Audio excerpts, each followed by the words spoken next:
Good day, everyone. As promised, I am sharing with you this pre-recorded discussion to cover the topic about the relevance of decision making, whether it's real life or in an organizational context.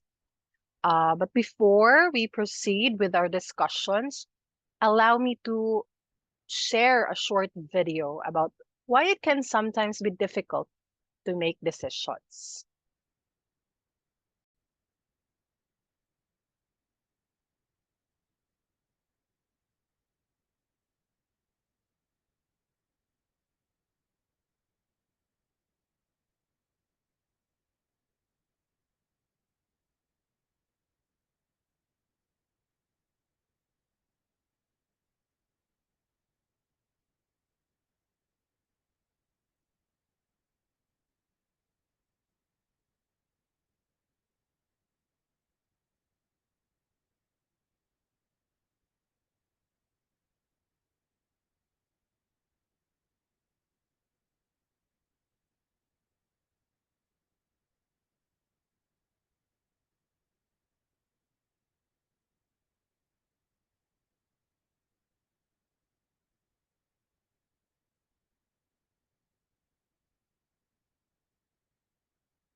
Okay. From the video that you have watched, no, um, it's very evident that it's not just the leaders who make decisions, but also you as an individual, no, all of us are not exempted in making decisions. So making decisions or decision making is part of our lives. It's already a process instilled to our life, diba? And decision making is inescapable. It's a continuous process. May it be good decision, bad decision, it's still a decision. Okay, allow me to share my screen. We will be discussing about how you make or how leaders make decisions in an organizational setting and what are the some of the reasons why decision making is created in an organization. We will also discuss about what are the characteristics of decision making, ba? And another thing that we will be discussing is how to make effective decisions as tips for managers and the relevance of making good decisions inside an organization. Okay, so allow me to share my screen, everyone.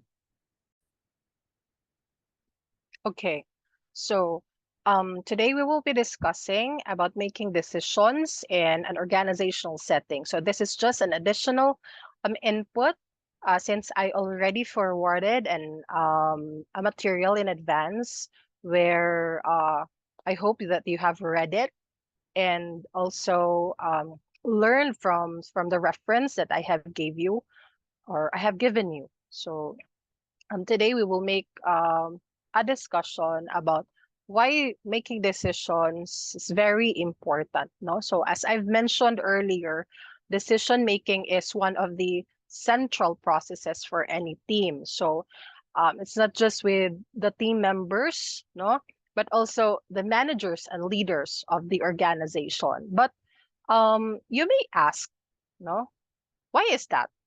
What makes decision making one of the most critical skills for leaders or managers inside the organization? So, um, as what Malcolm Gladwell, no, uh, mentioned, I would just like to quote what he shared about what decision making is that decision making needs you to bring in the best of both worlds, no? Your gut instinct and your mind. No? So rely on either too much and you're at risk. It happens because most of, let's say, most of the leaders that we have right now, um, most of the leaders that we have right now come from different walks of life because we have to consider the diversity also inside an organization. So there are different things or different strategies or dynamics that they do whenever they make decisions. So yeah, as managers and leaders, no, your choices can um, have an impact, no, of what makes uh, an effective and efficient organization. Okay.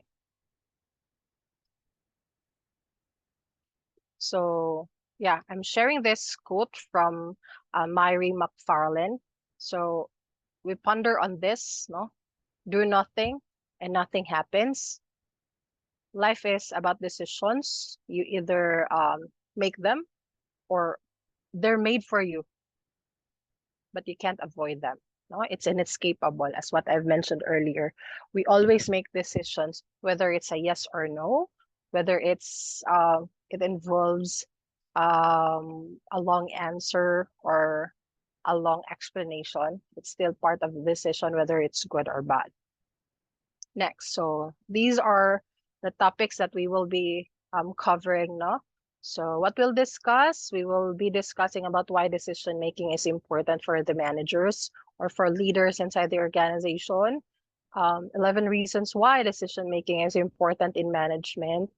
What are the characteristics of decision making, and how to make effective decisions, tips for managers. Okay, so before we begin, let me ask you this first. Now, you may answer while you're watching this video later on.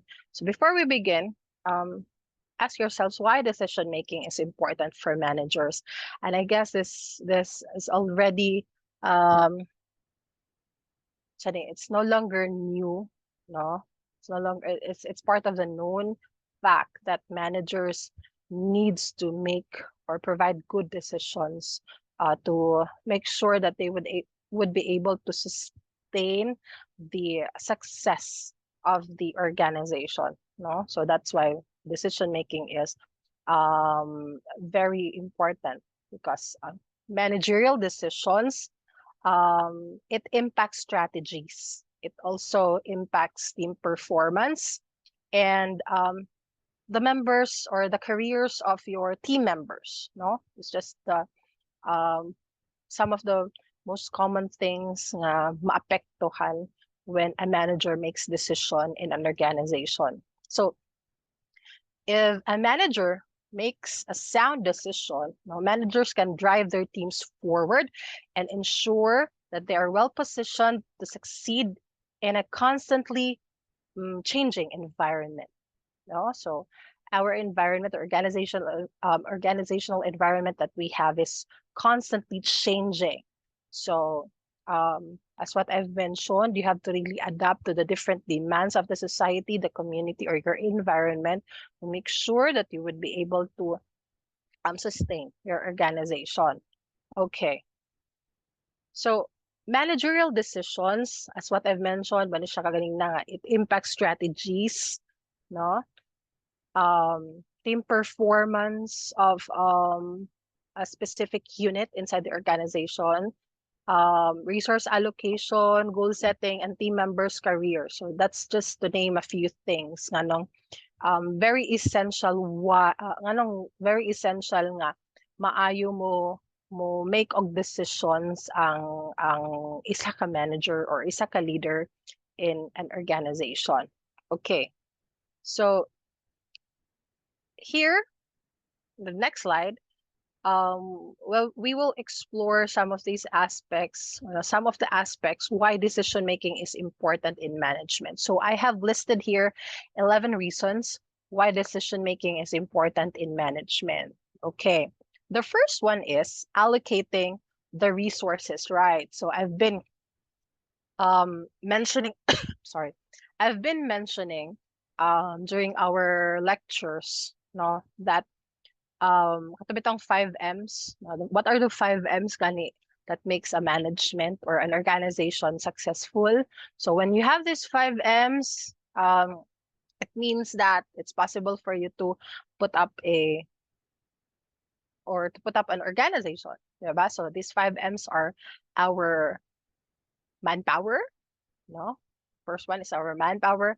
The second one is the machineries, the materials, the methods, and the money.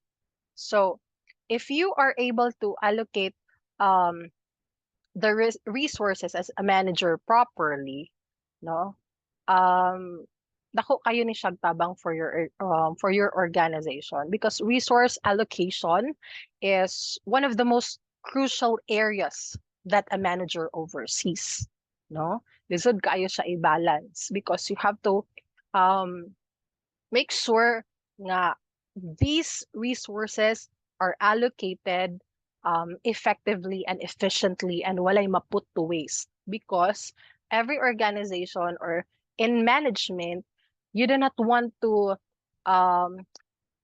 put your resources to waste, diba? Let's say, for example, a marketing manager needs to allocate budgets for various campaigns that their team has proposed. So suppose they make the right decision, no?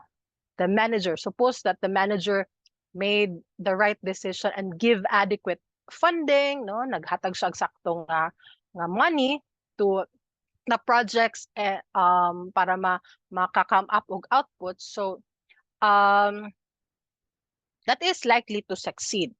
No, sakto og funding, na target og tarong ang pag advertise sa ilang audience, no? So ma-guarantee nila that there's really return of kung unsa ang ilang gi-invest na resource, 'di ba? So if the team is kuan naka-collaborate og sakto maayo pagka-allocate sa resources. So kabalo na gid ta sa kung unsay result, no? Um, it will lead to a positive result. But if the kind of decision nga na buhat sa isa ka manager is not that good, so nagid na murag repercussions or negative result right after. And you do not want that sa imong organization. But as what I've mentioned, no, you cannot escape um, bad decisions or good decisions. It's just that you have to make sure you have to really weigh before you finalize something. You have to really weigh things out if that is a good decision, no? So there's a lot of pressure to it because ang nakasalalay man is your organization. And when you make wrong decisions, as what I've mentioned during our previous discussion, that it's gonna be a domino effect. No, when we talk about domino effect, maskin isa lang na siya kasayop, damay-damay ang tanan because you are one organization. So maskin unsa na siya kagamay og dako, it matters. So you should allocate the resources right. Okay? So next one is solving problems effectively. So why do you think that a manager has to have this kind of skill, no? Nga kabalo siya mo solve og problem in an effective manner. So a manager's time goes into solving problems that can hold back their teams. So you have to make decisions and look for solutions and decide for the best course of action nga imo ang buhaton para sa imong team. Okay? So let's say for example, there's a conflict between the personnel, 'di ba? Na ay conflict or misunderstanding sa mga subordinates nimo. So you have to make sure that you are able to solve that problem or you look for a better solution to ease that problem because if you will not effectively resolve that, it will affect the organization. It will affect the unsa ni if your manpower, how they work or how they provide specific output, no? So when there's conflict inside the organization, let's say for example, some of your members are having a misunderstanding or conflict, they cannot perform um properly the task assigned to them. Kay di man sila okay, diba? So you have to make sure that you were able to resolve it um in a proper manner also. So, depende na dahil na kung unsa imong buhaton tawagon baka nimo sila, istoryahon usa nimo sila kung unsa man ang imo ang or unsa man ang ilang concern. So, listen to both sides. Dili lang kay bias pud ka no nga isa ra pud ang imo ang dapigan. So, dili ka mag-create og another scenario pud nga maka-create og another problem. So, dapat you have to decide kung unsa ang what is the better plan or what is the better action nga ma-ease out tong certain conflict. So it's how you solve problems. So you have to make sure that it's effective. Next is we have identifying and grabbing opportunities. What do you mean by this? Identifying and grabbing opportunities.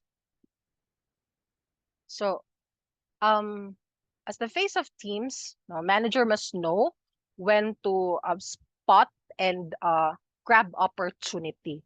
So quick decision making based on mental models and solid analytical abilities enables managers to get decisions right. So This could involve entering new market launchings, kana bitang mga possible new products nga pwede ninyo i-market, 'di ba? Or investing to new technologies mo na siya para dili mo mabiyaan, para dili mo ma-behind sa inyong competitors. So I don't know if I have made mention no about Nokia. Nokia was a very known company no with their products sa cellphones. During my time sa Nokia ang pinaka high-end yun, pinakalig-on, pinakapaspas mo create og new unit sa ilang cellphones. So murag other brands are dili gid sila murag okay kaayo paadto nga time kay si Nokia man ang murag naa sa peak sa iya ang naman sa iyang peak sa iya ang kasikatan. But ang competitors, they created or they created innovative solutions sa competition nila sa Nokia. And then what happened to Nokia right now? 'Di ba wala na siya nanimaho, wala na siya. Daghan kayong brands sa mobiles or sa daghan kay mobile companies nga ga-exist na karon. We have Apple, we have Samsung, we have sa pa man I don't know if napa ba si Sony. I'm not very particular with the cell phone brands or mobile brands because I'm not that kuan good into the brands.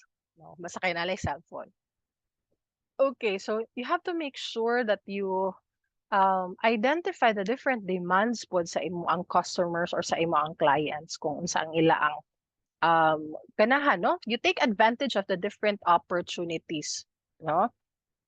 Kung okay ba mag branch out mo, nindot ba mag-create na pud or mag-innovate na pud og new products para dili lang malimit to a specific product ang inyo ang organization, 'di ba? So you have to be creative. You have to make creative decisions that would benefit also for the organization. So you have to make sure that you're proactive. You know how to identify and you know how to take risk in grabbing different kinds of opportunities for the betterment of your organization. Okay, so identify and grab opportunities. So it's part of decision making. So this may um, be a make or break of the organization. That is why you have to make sure that maayo ang inyong pag-create sa inyong decision, di ba? So, critical kaayo when you make decisions in an organization because you're not just thinking about yourself, no? You're thinking about um, the organization as a whole, no? So, ana siya. Next is goal achievements. So, creating goals or achieving the goals inside the organization is a hallmark of a manager's success, no?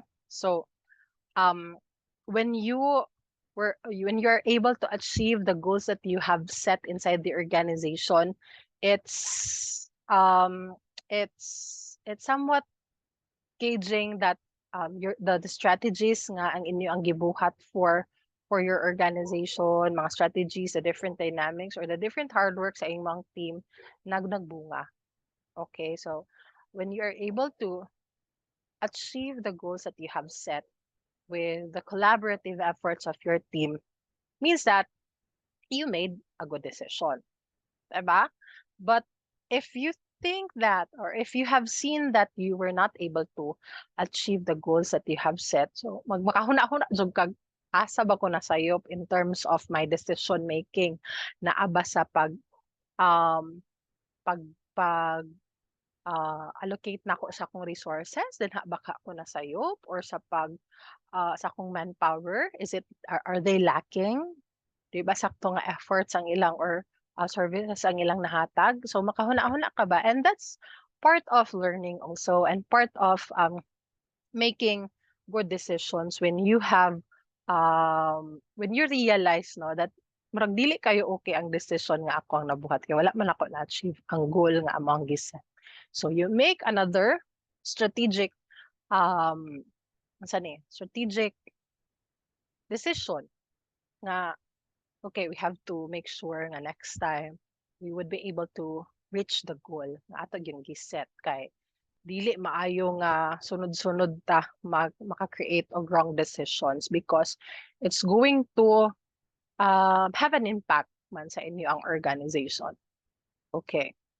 Next is conflict resolution at work. So this part of more this kind of related to solving problems in an organization. So problems or conflict inside an organization is inevitable.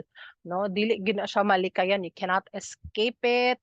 Knowing that all of you come from a diverse culture, no, lahi-lahi mo og dynamics inside the organization. So dili gyud malikayan ning problems and conflicts inside the workplace. So as what I've said, si manager dapat maka nasa'y good decision making skills, no? Para sakto ang actions nga iya ang mabuhat to resolve the specific problem or to resolve the conflict inside the organization. So dili na dayon kaayo lisod pag-resolve sa problem if the decision that you have made is a good decision or an effective decision. Next is we have next is we have motivating employees inside the organization. So if you decide to make sure that you provide good relationship with your employees, no, nga ikaw mismo sa imo mismo magsugod ang healthy relationship, your employees will be motivated to um give back to your organization by doing kung unsay na assign or kung unsa ang task nga dapat nila buhaton. So it's very essential that you guys or as leaders or as managers inside the organization create a program to maintain the unsa ni to maintain the motivation of your employees. May it be monetary, no? Mag-involve ba ang money ana? Kay is part of the motivation of your workforce man ang kwarta. Dili ganan na di mo sila sweldohan og tarong, dili po na sila effective, no? Napoy uban nga they find motivation sa kind of environment nga ilang kakakita sa organization, like how they build relationships sa ilang peers or sa ilang colleagues, and especially with their managers. Kung makita nila ang ilang manager kay open-minded, communication is very open, no? Dili sila mataha or dili sila mahadlok og share sa ilang ideas kung unsa ang ilaang problems nga gusto i-resolve, ma-share nila sa ilang manager, dili sila mag-tiptoe kay ang ilang manager cultivates a healthy relationship inside the organization. So they will be motivated. It's not just monetary, no? Napod ni ka ng other aspects sa pag-motivate sa inyong employees. So through team building, di ba? Through sa baba ka if you are sa if depende sa packages or sa benefits or sa way of motivating, no? Team building, team meeting, or team huddles or team lunch kanang mga inana bitaw nga you go out as a team and have lunch together or coffee together. And try to listen kung unsa ang ilaang mga um questions, na baka sila gusto i-clarify or na baka sila problem nga gusto i-resolve, na baka dispute nga gusto nila ma-resolve sa inana. You cultivate a healthy relationship na it's part of good leadership man that all of your employees are makita nimo nga I think I'm doing the right decision that kuan kay makita nimo nga motivated ang imong employees and ma-hit ninyo ang inyo ang goals nga gusto i-achieve because you have a harmonious relationship with the rest of the team inside the organization. Okay. The next one is managing risks for your team. Okay, so I've mentioned no that decision making is it is a critical factor in determining how much risk your team faces. No, so that is why you have to really make decisions. Kay dili lang yun ka magpataka diretso og um make of decisions without also weighing things or the possible strategies nga imo ang buhaton when you take risk, no? So when managed well, if the manager is able to manage decisions well, no, risky situations can be navigated effectively to create opportunities, but mismanagement of risk can heavily jeopardize the team, no? So mao nang maskin unsa na siya ka risky, maskin unsa na siya ka unsa ni crucial, decision making is good decision making skill is kuan gyud should be um unsa ni inyong dapat buhaton, dapat skill gyud na siya sa isa ka manager because effective decision making in management is essential for controlling risk, no? This risk can impact the team man good and the organization. So it's either you assess, no? Mo nang function sa management ang controlling, no? Um, as part of as part of the leadership skill, no, you have to take risk man gyud when you're part of the organization. So risk you can um, take different kinds of risk, considering that it would be giving an effective impact for your organization and of course also the team that you're working with. So you have to learn how to manage risks effectively, no? So mo na siya how will you manage or control risks nga dili siya maka negatively affect sa inyong organization. So it could involve assessing your organizational resources, 'di ba? Like your financial risks, 'di ba? Invest ba ko ani nga nga new product or new innovation or invest ba ko aning new technology, especially with the advancement of technologies that we have right now, dapat ba ko mo risk ani, 'di ba? Para dili sad ko ma-behind, pwede sad ko mabilin. So you have to have the pros and cons, imo ginang na weigh og maayo dapat, no? Kay dili dapat mas daghan ang disadvantage kaysa sa advantages. So kung mas daghan ang disadvantage murag it's a no for me. Okay? In terms of regulatory compliance also and operational risks, no? Unsa man na siya? Like the rules of the organization, you have to make sure that everyone is following it, no? And it's doable also. And say for example, dili ka magbuhat-buhat og pataka lang sa imong own rules kay ma-confuse ang imong mga teams ana ang nabag-o di ay mao man ni ang naa sa patakarandaan. These are the things that I am oriented nganong murag naa may changes nga wala ta nakabalo.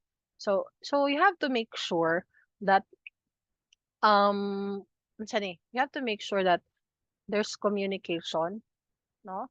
Dili ka magpataka lang gid og um risk og something you think is um para lang sa imo siya maka-give og advantage but not for everyone. So you have to um think a couple of times before you come up with a verdict, no? Dapat katong kaganina sa kong giingon sa inyo nga you have to weigh things out sa. Hmm. mas daghan ba ang advantages kaysa sa disadvantages? Kay murag allowed kayo mo kung um, mas daghan ang cons kaysa sa pros. Okay? So next is we have adaptability. Excuse me. Adaptability. So the importance of decision making is visible when managers need to lead transformations. So as we all know, the business world or the organizations that we have right now is constantly changing. Maglahi-lahi gid na ang demand sa imo ang customer, sa imong client, sa society, kung sa demand sa um sa babakaha na nga kinahanglan ka mo adapt. You have to be flexible and responsive to the changes sa marketplace, sa technology, and other external factors nga maka-affect sa imo ang organization, sa paglambo sa imong organization. So, by making informed decisions, um, a manager can ensure that their team remains competitive and successful for a long term. So you have to make sure that kabalo ka kung unsa ang bago nga landscape karon, mga demands sa imo ang clients o sa ba ilang mga gusto kung sa mga in nga technology. So dili ka dapat nga magpakuan nga okay sikat na bitaw ko nga organization. I have a lot of customers already. Mapildi jud ka sa imong competitor nga adaptable kung unsay gakahitabo sa iya ang palibot, no? Look what happened to Nokia mo na siya. Nabilin sila guys kay murag nagsalig siguro sila nga dili na sila malumbaan, dili na sila ma mawala kay na-establish na nila ilang ni. But you know, competition, if you have if you have competitors, dili ra ikaw ang unique nga organization nga gahatag og kinana ang service and you're not adaptable, wala, mapanas jud ka. So, manang naiuban makita ni hala nagsira lagi na. Wala na lagi na siya nga tindahan karon nga kusog man na siya sa una nga ginalinyahan man karon lagi kay murag wala na tao, 'di ba? So, inana you have to make sure that you could foresee different challenges and come up with a quick solution para dili mo mabilin, di ba? Adaptable, yeah, adapt to different technology, different and other factors nga maka-affect in your organization. Okay? Um, next is increased efficiency. So efficiency happens when things are, set right. So things and processes are put in a right place through good managerial decisions. So unsa man ni siya, choosing the proper workflows, no? Kung unsa nga mga work strategies inyo ang buhaton, what are the dynamics that you should do, imo dapat na siyang i-communicate og tarong sa imo ang team members kay para kabalo sad sila kung unsa ang ilang buhaton. So mao ni siya atong goal, this is how we accomplish it, this is how we do it. So inana, they are well communicated, kabalo sila kung unsa ilang buhaton and they will do it, kabalo sila sa process because they are included to um they are well communicated man, they know it by heart kung unsa ilang buhaton kay imo man gi provide sa ila ang kung unsa ang ila ang dapat buhaton, 'di ba? So, mao na siya. Ang sa babakaha ang inyong mga proseso nga dapat buhaton. So, you inform them to increase the efficiency of the people in the workplace, 'di ba? So, it's not just the people but other resources also. Unsa nga sakto nga machineries ang inyong dapat buhaton ani nga project, what are the materials that you need, so dapat provided na siya. Kay if naa gani maka ano mo no, kanang nang magbuhat og dalan, matingamo kay ma-halt ang ilaang pagbuhat sa dalan kay of course dili available ang budget, o di ba matengga lang dayon giguba na nila ila nang pangbuslutan ang mga dalan, wala man day sila sakto nga um, sa baka materials baka unsa ba kay mga machinery, wala ba kay ilang mga bakho, wala ba kay ilang mga pison, unsa ba kay wala dira aside sa kwarta, no? So, dapat as a leader, ma-foresee na ninyo nga to make para dili masayang ba ang hago, ang effort sa imo ang manpower, you have to make sure that you are efficient in um, making a plan, putting things into action, 'di ba? So dapat naka-systematic na siya, naka-proseso na siya og tarong para walay mga efforts nga maput to waste. Walay resources nga maput to waste, o machines, o ana, 'di ba? Next is we have better teamwork. So decision making is more often than not kuan siya, very important in making so the better teamwork. Mo to siya kung gingan ka ganina nga. It's part of motivating your employees if you promote good camaraderie or katong part of the principles sa management, which is as per the core, no? You promote a good relationship inside the organization. Kay if you you decide or you make decision nga they are involved in crafting ideas in terms of collaboration, involve ang imo ang team. So, di ba? They will be motivated. Kaya hala, inclusive kayo ni siya nga leader or this manager is very unsa man ni effective kay dili lang puro decisions niya ang matuman, dili lang puro ang plano niya ang matuman, gina-involve gid mi niya, no? So it makes a better um it makes a better sa ni organization if you create um a team that works together, no? This collaborative effort baya ang ang isa ka organization, you achieve a certain um can achieve a certain goal through collaborative efforts of the people na naa sa organization. So you have to make sure that you create plans on how to improve pa or make teamwork even better. Okay, sometimes dili man gid perfect ang isa ka relasyon sa isa ka organization. Naman gid na mga problems as what we have discussed, naman gid na mga conflicts kay dili man na siya malikayan. It's just that how giun sa pag-effectively resolve o provide og solution sa isa ka leader magdepende na sa iya ha. Okay? So dapat ayo mo decision. Last is improved communication. So getting communication right as a manager is a tricky business, no? Kay communication baya is not just it does not just involve verbal, no? So ang atong gina-process inside or gina-communicate inside the organization is interpersonal. 'Di ba? We always communicate with other people inside the organization, with your leaders, with the members that you have, with the clients or stakeholders. So, 'di ba? Communication is there. So, you have to make sure that um your communication process inside the organization is kuan okay, maayo ang flow, no? Dili per me na ay communication barrier, no? Di kay if maapektuhan sa mga different barriers sa communication ang inyo ang communication process, it can create a lot of conflict, no? A lot of discord inside the organization, and you do not want that. So you have to make sure that open communication, well communicated ang tanan, walay nabilin, all of you are informed of the do's and don'ts, kung unsa inyong mga goals, etc., etc. So balik-balik naman ang topic and it's very understandable, you guys. Amo pa nga mga brilliant kayo mo.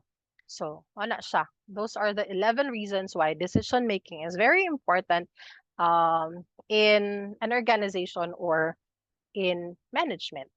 Okay? Now, let's go to the next. So, we will now be discussing the characteristics of decision making. So, what are the characteristics? So we have rational thinking, We have process, we have selective decision making, we have purposive decision making, positive commitment, and evaluations. Okay. So let's talk about rational thinking. Unsa man ni siya? Rational thinking is a crucial characteristic of effective decision making. Kaya nga naman, it involves analyzing data, no? Weighing the pros and cons. Sa bagid ang akong dapat buhaton nga decision ani. Kung parang ganina ba nga, ako sang i-decide kung mas bang advantage kasi sa disadvantages. So kanang inana ba? I know you have experienced this type of decision making, si rational thinking, because we do make decisions every day baya. Maskin naglingkod ra ka diha. Kahuna-huna ka kung sa bagid ka buhaton. 'Di ba? Pros and cons, sa paman. Sani? Sa babay kay possible option nga pwede nako mabuhat para ma-improve or mas ma-improve pa ang pag-achieve na mo sa mong mga goals. Okay? So inana mo na siya si rational thinking, decision making nag-involve ang rational thinking. So managers, they must use logical reasoning and critical thinking. So very thorough kayo ang process when we talk about rational thinking, na. So it involves critical thinking to make informed decisions that align with the goals of the team. So ano siya si rational thinking. Next is process. Unsa man si process decision making. So decision making daw is a process, no? It's a process. Dili na siya murag one time event lang then pagkahuman-human na. It's a continuous process, no? Nagi na siya kuha na siya, dili na siya murag in a snap of a finger man din to, yes, then no? It involves a process. So when we talk about process, naana siya unsa ni mag-create ka og alternative. Okay. When we talk about decision making is a process and not a one-time event. So when we make decisions, it involves what?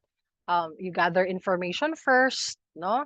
Magmanuki-duki isa ka kung unsa imo ang dapat buhaton. So sakto ba ka ni nga mga impormasyon ang akong nahagilap para ko maka-decide ani nga mga butang. And then you generate options kung unsa inyong dapat buhaton. Diba? So, may plan A, plan B, plan C, or unsa ba ka na nga mga klase sa plano nga inyong buhaton. And then you evaluate the options or the alternatives nga ang inyo ang na-decidean, imo ang na-decidean. Diba? So, kung naka-evaluate na, kani siya murag okay ni siya gamiton. Okay ni siya gamiton, dili ni siya makadaot sa organization, na-weigh na nako ang mga different alternatives, and then you implement the chosen, after you evaluate you implement the chosen solution. So pag-implement na dayon ninyo, dito na din ninyo makita kung insakto ba to siyang klase sa dissection, kung unsa na dayon ang iyaang result. Okay, process siya. Cannot just dili siya one time event ka. Okay, pagkaon na wala dayon, ba? Okay, so this is a fact, no, that managers should understand and follow structured or the process in making decisions to ensure, no, that all relevant information is considered. No, dili ka isa lang imong option. You have to make sure nga nakay other options if that other plan will not work, no? Para maka-consider dayon mo og best decision for a certain goal nga inyo ang gibuhat for your organization. Next is selective, no? Decision making is selective daw. So aside sa process and rational thinking, selective daw ang pag-make of decision. So when we talk about selective, no, every decision makers are selective in their approach to problem solving. So they prioritize the most crucial or the most critical issues and allocate resources accordingly, while disregarding matters that are less important or have lower opportunities. So this help them focus their efforts and make the most impact. So sometimes, no, managers, or most of the time, managers, no, um decide, mag ilang before they can come up with an effective decision, they set aside kung unsa tong mga dili kayo unsa ni dili kayo critical nga mga issues inside the organization. So kung kinsa tong mga murag dako dako og chunk or dako dakog impact sa organization, mo to ilang tagaan kayo og pagtagad, no? Kay kung feeling nila nga, or if they feel or if they know that okay, ako ra ni siyang madali-dali ra ni og resolve, but this one is murag mas i-priority gid ni siya kay murag dako nig impact, when dili nato ni matarong og process. So maka-help og focus sa ilang efforts and make efficient and effective decisions. Parehaan lang, maingon mo ba nga mag-multitask mo, no? That is not an effective trait for me when you multitask. Um, what I do is, sometimes magod when I multitask, wala ko'y gaka-accomplish. Kay, murag ma-burnout na, murag ma-stress na din ko, ma-pressure na dayon ko, kahalo, nagsapo-sapo naman ang akong trabaho. So, what I do is, bato siya, akong i, i, i-balance kung asa man tong mas lesser og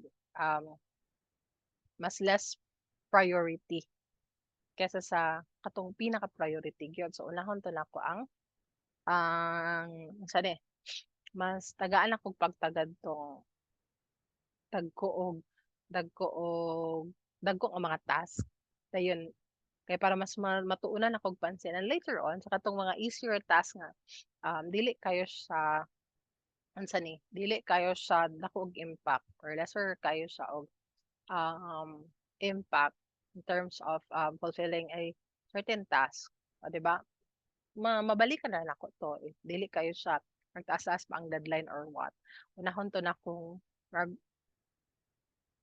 priorities. O, di ba? Unahan ako tong mga important things kaysa sa katong mga dili kayo murag important gyapon siya pero dili kayo sa inana ka bugat. Okay? So selective, no? And next is purposive daw kuno si decision making. So effective decision making is purposive. Why? Because you do not just make decisions without a purpose. No? Kay para unsa man day na. Why do you do that? Why man ka nagbuhat ani nga mga butang if para wala lang? 'Di ba? So managers must understand the purpose of their directions, their decisions, and ensure that their actions align with the team's goal. No? Dapat um, you do things according to its purpose. You align it with the vision, the mission of your organization para murag dili ragid sa dili siya layo sa kuan. Diba? Makita nimo nga you're doing this the purpose because it's aligned sa ato ang um vision, mission of the organization. So, um, para sa inyo, di ba? Sometimes, there are things that ginabuhat ninyo, maskin giapoy na kay mo, bisan og kuan na kaayo, murag sa kadaghan demands sa inyo akaron, you still do some things because you you put meaning to it. Na siya purpose, na siya relevance sa inyo 'di ba? So inana gyapon when you're a manager, guys. You do things with purpose. What's your purpose? Why do you go to school? Why do you work? 'Di ba? Why do you want to finish college? Why do you want to work? Why do you want to achieve your individual goals? So you do it with a purpose, 'di ba? So, ano siya, when you do it with a purpose daw, it will have a good impact or uh, for murag ano kay siya, fulfilling kayo siya when you do things according to its purpose. Okay? Next is we have pakahang ako ang laptop. Next is um one of the characteristic of decision making is making positive decision. So, um, as what I've mentioned earlier, no, nga dili lang man gyud positive ang decisions nga naa gyud sad si negative decisions. Apil po na siya. You cannot escape positive decisions as well as you cannot escape negative decisions. So, positive decision making is a process, no, that involves making decisions that result in a positive outcome. So it's a given na nga when you make positive decisions, positive ang outcome po sa inyo ang buhaton, 'di ba? So managers must focus on opportunities or seek solutions that benefit the team and take proactive approach to problem solving. So positive decisions lang yun dapat ang i-incorporate ni managers inside the organization because you cannot afford to make negative outcomes inside the workplace or inside an organization as much as you want to acknowledge all the decisions pero dapat gina-filter lang nimo ang kung unsang positive kay it will benefit not just you, not just the top managers, but everyone inside the organizations and even the external factors nga involved in your organizations maka-benefit. Okay? So just stick to having positive decisions. Okay? Next is commitment. So effective decision makers, um, they must be committed to kung unsa nga decision ang ila ang gi-impose. No? So they must have the courage to make tough decisions, no? Risky decisions, even when the outcome may be uncertain. No? Wala, maskin wala mo kabalo, no, kung positive or negative ba ang outcome. So, you must have the courage to take responsibility kung unsa man gali ang outcome sa inyo ang decision nga gibuhat. You own up to it, no? Dili kay um dili kay pag maka-create ka og magbuhat kag decision and then it's a negative decision nga naka-cause og negative result, i-blame nimo sa other people. That is not good, no? So dapat you man up, you take responsibility kung unsa ang ang outcome sa decision nga imong gibuhat. So it takes commitment daw, no? So wala siya. Masin ka mo, no? You're part of the decision making process. So when you have bad decisions, ayaw dayon mo kahuyang. Ayaw dayon mo og ka feel nga you are defeated. Nga wala na ikuan. It'll pass. Mulabay ra na and learn from it. I-feel na siya sa manang mga decision nga kuan